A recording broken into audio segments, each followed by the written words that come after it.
الصلاۃ والسلام علیک یا رسول اللہ، الصلاۃ والسلام علیک یا حبیب اللہ، الصلاۃ والسلام علیک یا نبی اللہ، وعلی آلک واصحابک یا نور اللہ۔ اچھا بچوں، 7ویں کلاس کی آپ کی عربی کی کتاب ہے اور 8واں سبق ہے غزوہ بدر۔ تو ایک لیکچر اس سے پہلے میں دے چکا ہوں آپ کو، اس میں نے جو آپ کو باتیں پڑھائی تھیں پہلے وہ میں نے پوچھ لینی ہے آپ سے، پھر جو باتیں رہ گئی ہیں وہ انشاءاللہ میں نے آپ کو بتانی ہے۔ تو ہمارا طریقہ کار پڑھنے کا یہی ہوتا ہے کہ پہلے میں نے آپ کو دینی ہوتی ہے انفارمیشن، پہلے انفارمیشن دے لیتے ہیں، اس کے بعد ہم ریڈنگ کرتے ہیں، ٹھیک ہے جی۔ تو اس دن جو میں نے آپ کو انفارمیشن دی تھی، اگر کسی کو یہ باتیں یاد ہو تو اس کو ہم دوہرائی کر لیتے ہیں، ٹھیک ہے۔ تو پہلا سوال آپ سے کہ اللہ تعالیٰ نے ہمارے نبی صلی اللہ علیہ وسلم کو دنیا کی زندگی کتنے سال عطا فرمائی؟ جس کو عطا ہو ہاتھ اوپر کیجیے۔ اللہ تعالیٰ نے ہمارے نبی صلی اللہ علیہ وسلم کو دنیا کی زندگی کتنے سال عطا کی، یعنی ہمارے نبی اس دنیا میں کتنے سال رہے؟ جی ہاتھ اوپر کر کے بتائیں گے، جی آپ بتائیں۔ 60۔ اور کوئی ہے؟ یہ بہت مرتبہ بتا چکا ہوں اور پچھلی مرتبہ بتایا۔ 65 نہیں۔ اور کوئی ہے؟ 45 نہیں۔ 63 ایئرس، ٹھیک ہے۔ اچھا جی، یہ میں سوال کیوں کرتا ہوں؟ یہ میں سوال اس لیے کرتا ہوں کیونکہ ہم نے اس کو ٹاپک کو ریلیٹ کرنا ہوتا ہے، ہم نے اس ٹاپک کو نا ریلیٹ کرنا ہوتا ہے کہ غزوہ بدر جو ہے یہ یقیناً ہمارے نبی صلی اللہ علیہ وسلم کی زندگی میں ہوئی ہے، اور ہمارے نبی صلی اللہ علیہ وسلم کی جو زندگی ہے اس کے بنیادی طور پہ 2 حصے ہیں، ایک ہے مکی زندگی اور ایک ہے مدنی زندگی۔ تو مکے میں ایک زندگی گزاری ہے، تو مکے میں کتنے سال رہے اور مدینے میں کتنے سال رہے؟ کسی کو پتہ ہے؟ جی بتائیں۔ مکے میں ہمارے نبی سر مکے مدینے میں 10 سال رہے، ہاں، اور مکے میں سر 53 سال۔ جی آپ کا جواب صحیح ہے، 53 سال مکے میں اور 10 سال مدینے میں۔ اچھا یہ سوال میں کیوں کر رہا ہوں؟ ایک وجہ ہے اس کی، اس کو ریلیٹ کرنا ہے نا۔ 53 ایئرس ہمارے نبی صلی اللہ علیہ وسلم مکے میں رہے، لیکن مکے میں کوئی بھی جنگ نہیں ہوئی۔ آپ نے اس بات پر غور کرنا ہے کہ مکے میں جنگ نہیں ہے، لیکن مدینے میں میں نے پھر آپ کو بتائی تھی باتیں کہ مدینے میں ایک تو ہوتا ہے غزوہ اور ایک ہوتا ہے سرایا۔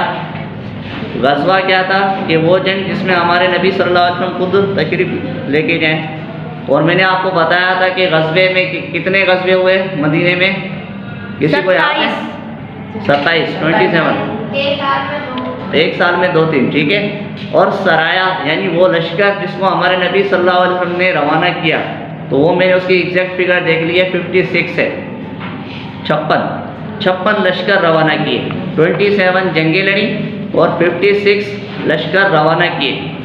تو 56 اور 27 کو اگر آپ پلس کرتے ہو تو ٹوٹل بنتا ہے 83، ٹھیک ہے۔ تو کہنے کا مقصد یہ ہے کہ 83 جنگیں جسٹ ان 10 ایئرس، مدینے میں صرف 10 سال اور 10 سال میں کیا ہے؟ جنگیں۔ اب سوال یہ پیدا ہوتا ہے کہ جنگیں ہی کیوں؟ مکے میں کیا ہے اور مدینے میں کیا ہے؟ مکے میں جنگ نہیں ہے، مدینے میں جنگ ہے۔ مکے میں کیا ہے؟ مکے میں صبر ہے، مکے میں کوئی تکلیف دے رہا ہے، کوئی تنگ کر رہا ہے تو حضور نبی کریم صلی اللہ علیہ وسلم صبر کا مظاہرہ فرما رہے ہیں۔ مدینے میں حکم کیا ہے کہ ہمیں اسلام کو پھیلانے کے لیے اگر طاقت کا استعمال کرنا ہے تو وہ بھی کرنا ہے، ہمیں جنگیں بھی کرنی ہیں مسلمانوں نے۔ تو کہنے کا مقصد یہ ہے کہ مدینے میں کچھ اور طریقے کی زندگی ہے، اور ہماری زندگی بھی ایسی ہی ہونی چاہیے۔ ہمیں بھی مستقل کوشش کرنی ہے۔ جہاد نکلا ہے جہد سے، اور جہد کا مطلب کیا ہے؟ جد و جہد، کوشش کرنا۔ اب کوشش کیا کرنی ہے؟ آپ کو پتہ ہے جہاد جو ہے سب سے افضل جہاد کون سا ہے؟ یعنی سب سے افضل ہمیں کوشش کیا کرنی چاہیے؟ کسی کو پتہ ہے؟ جہاد بالنفس، اپنے نفس کے ساتھ جہاد کرنا، یہ کیا ہے؟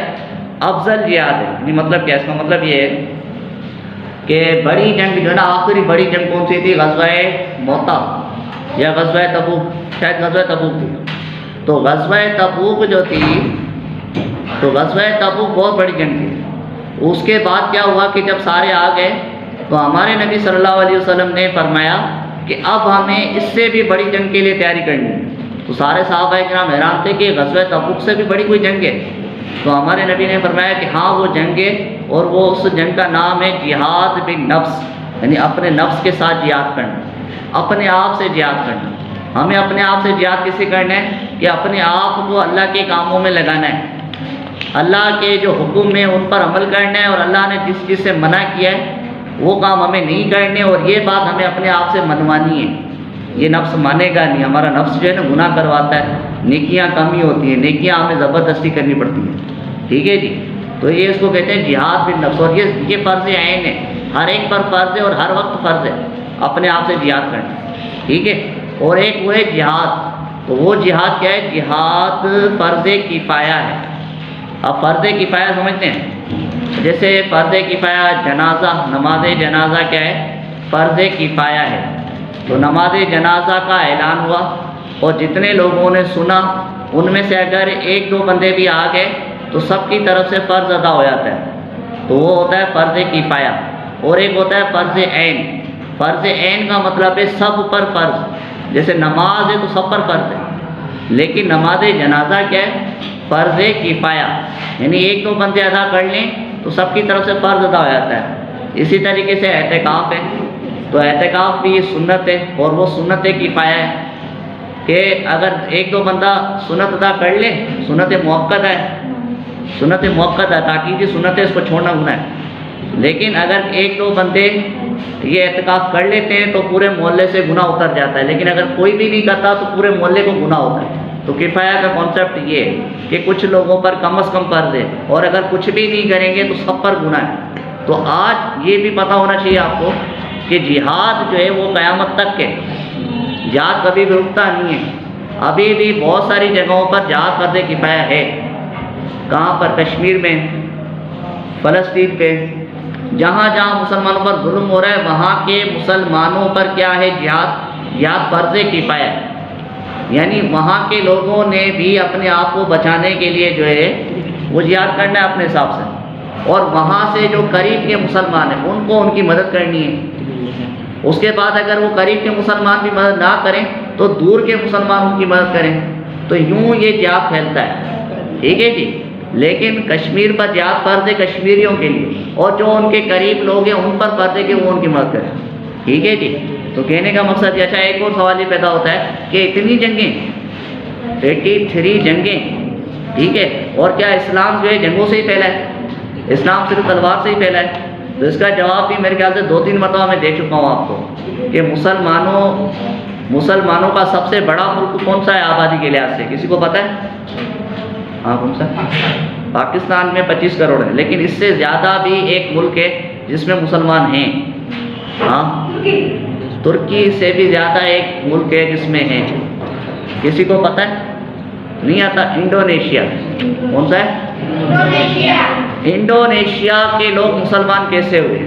وہاں کے لوگ مسلمان یوں ہوئے کہ وہ انڈونیشیا، جی آپ کو پتہ ہے؟ سر جو کہ پاکستان کے لوگ تھے وہ تجارت کرتے تھے، پاکستان نہیں، سعودی عرب سے اسلام پھیلا ہے۔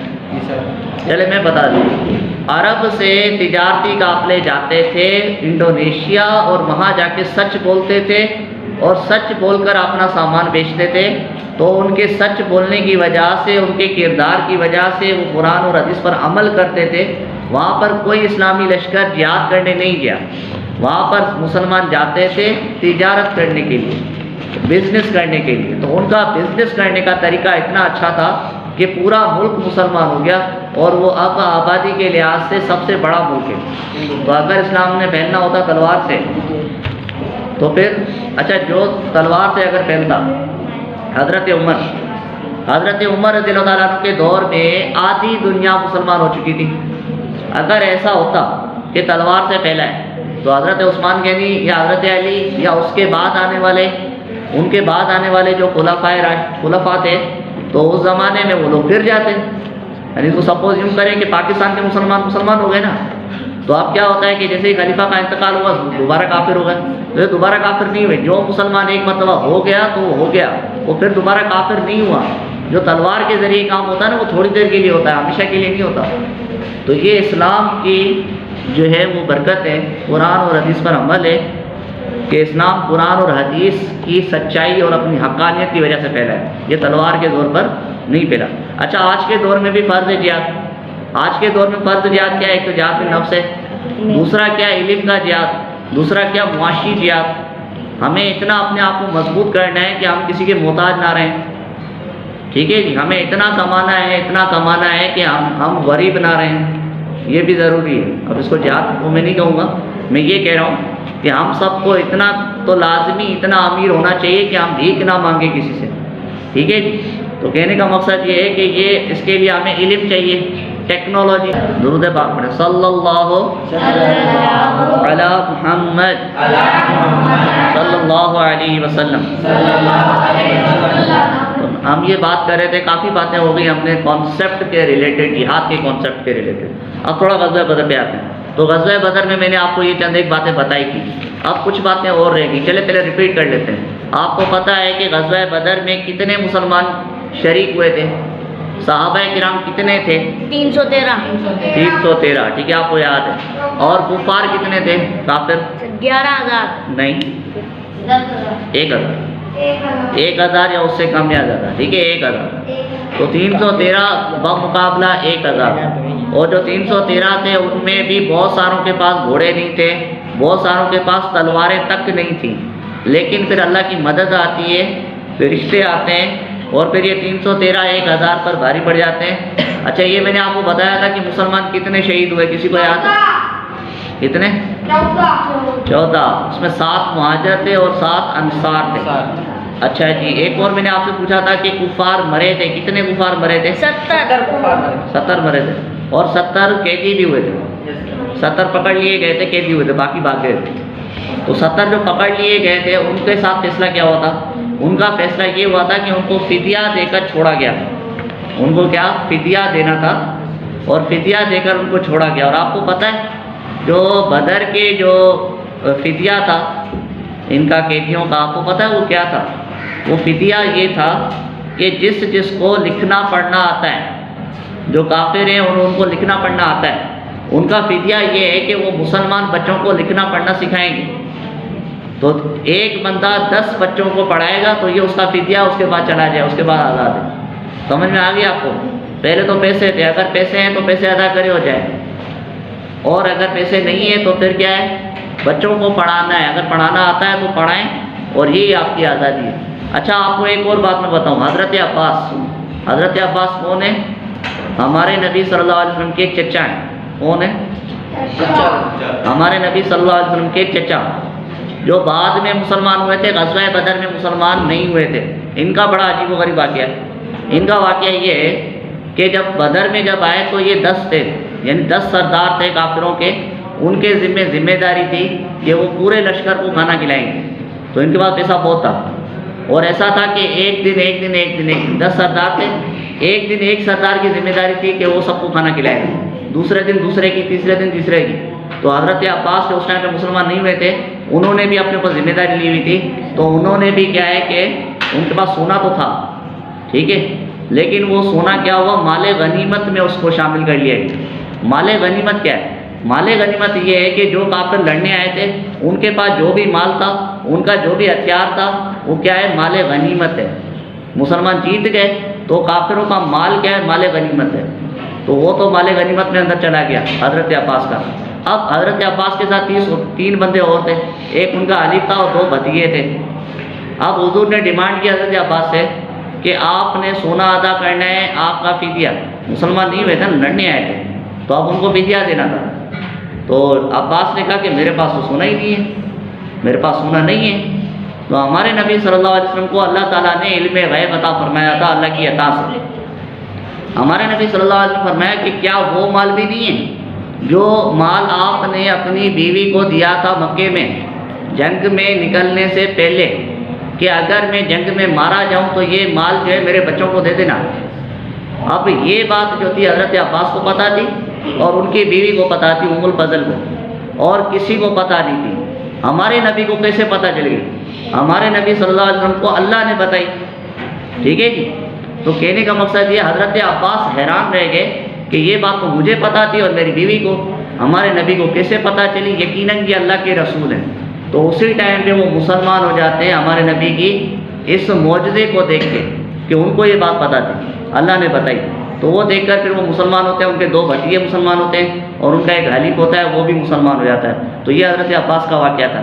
اچھا ایک اور بات بتاؤں آپ کو، ہمارے نبی صلی اللہ علیہ وسلم جب جنگ بدر پہ جا رہے تھے تو جس دن جنگ شروع ہونی تھی اسی دن جا کے نشان لگا دیے میدان میں، اور کہا کہ یہاں پر یہ کافر مرے گا، وہاں پہ وہ کافر مرے گا، ہر جگہ جا کے نشان لگا دیے، گول دائرے لگا دیے۔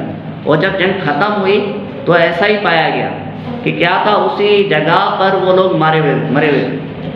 تو کہنے کا مقصد یہ ہے کہ ہمارے نبی کو اللہ نے علم غیب دیا ہے کہ آگے کیا ہونے والا ہے، یہ علم اللہ نے ہمارے نبی کو عطا فرمایا تھا۔ ٹھیک ہے جی۔ اچھا جی ایک اور بات میں آپ کو بتاؤں جنگ بدر کے حوالے سے، جب جنگ بدر ہو چکی تو کافر جو مرے تھے 70، ان 70 کو ڈالا گیا ایک کنویں میں، سارے ان کی لاشوں کو کنویں میں پھینکا گیا، اور پھر ہمارے نبی ان سے باتیں کر رہے ہیں، ان لاشوں سے بات کر رہے ہیں، خطاب کر رہے ہیں، کہہ رہے ہیں کہ آپ سب لوگ، میں نے تمہیں کہا نہیں تھا کہ تم سارے مسلمان ہو جاؤ اور تو تم بچ جاؤ گے، ابھی تم جہنم دیکھ رہے ہوگے۔ تو حضرت عمر یا صحابہ کرام تھے وہاں پر تھے موجود، انہوں نے سوال کیا کہ یا رسول اللہ یہ تو مر گئے ہیں، ان مرے ہوئے سے آپ کیوں بات کر رہے ہیں، مرے ہوئے سنتے ہیں کیا لوگ؟ تو ہمارے نبی صلی اللہ علیہ وسلم نے فرمایا کہ مرے ہوئے تم سے زیادہ سنتے ہیں، مرے ہوئے تم سے زیادہ سنتے ہیں۔ تو جو مر جاتے ہیں وہ بھی سنتے ہیں، جو اس حدیث سے پتہ چلا۔ تو کہنے کا مقصد یہ ہے، اور بہت ساری باتیں غزوہ بدر کے حوالے سے میرے خیال سے کافی باتیں ہم نے کور کر لی ہیں، اس کے بعد ہم نے ریڈنگ کرنی۔ ٹھیک ہے جی، درود پاک پڑھیں۔ الصلاۃ والسلام علیک یا رسول اللہ